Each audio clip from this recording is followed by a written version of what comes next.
Confessions of a Menopausal Woman. I love it. Because, you know, we've talked about that a lot on this show as well. Yeah, of course. And it's kind of, it's really good because it's actually got people talking about this. Yes. Whereas before it was like the thing that shall never be mentioned. Totally. I mean, that was what started the whole journey Yes. of the book, was the fact that I mentioned it on air really reluctantly because I went to have a hysterectomy and I thought, I'm not going to mention it. It means going headlong into menopause. We work in this industry. Everyone will think you're old.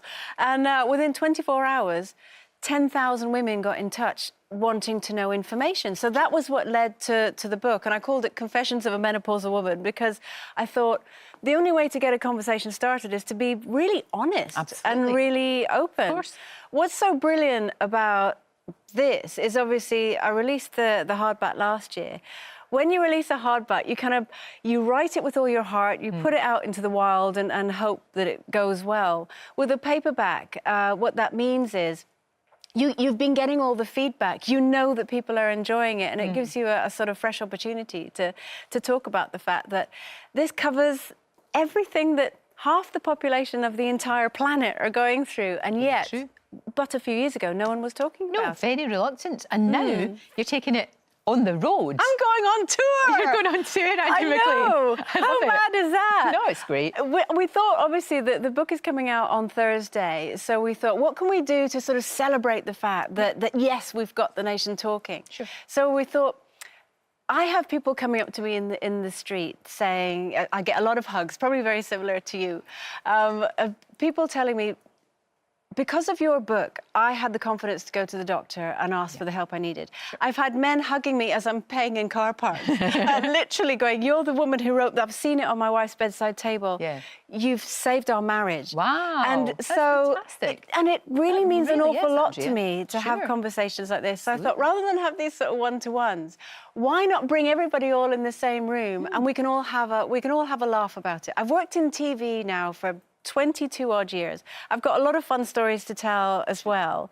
So why not bring the whole sort of confessional thing into an arena? So I want mums to bring daughters, daughters to bring mums. It to be a real kind of an evening of fun and entertainment, but also we can chat about things that people wouldn't normally talk about. So you'll take questions at the end? Will you do that sort of thing? Are you sure? What do you think? Do you know what I'm doing is I'm bringing a confessional with me. Right. So there will be a confessional in the sort of lobby area. And how we sort of see it is that sometimes you don't necessarily want to stand up in front of a whole room, but you can jot things down. Right. So we can bring on the confessional. I want it covered in Post-it notes so I can read out other women's confessions. So you might sit there quietly going, that's actually me. But it's too brilliant a story to keep it quiet. I understand. And, you know, turning 50, it's like you have, I don't know, it's like you're in your prime. You've just come into your, it's time for you. And to do lots of different things and to challenge yourself as well. I think that something, again, this is something you know as well, Lorraine, you get to 50 and you stop and think, what am I doing?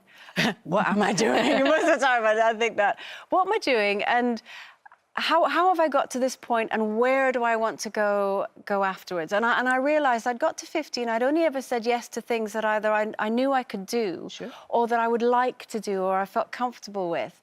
And I thought, I'm in such a great point now in my life. I'm happily married. My life is great. Very settled. It's Let's great. Push myself a little bit more. So even... That's why you did the SAS thing. Because I think that's a brilliant thing. No, to be honest with you, that's the one thing that I would do. Is that SAS Who Dares Wins. I take my hat off to you. We're going to see this in a couple of weeks, I believe. Yes. This is all for Stand Up for Cancer for Channel 4. What a brilliant idea. Oh, look at you all, not knowing what you're letting yourself in for. I know, that was before. No, it's a great thing to do. As well as that, you're doing this thing. Now, we had Bryony. We had Bryony in talking about this, and Deborah. Yeah. This 10 weeks to the 10K. Yes. It's not 10 weeks anymore. There's the girls. They're running in their underwear. I love these women, and you're going to be doing it as well. I'm doing the same. I have my pants with my name on, all ready to go. I did my longest run on... I know, that's me. That's a great picture.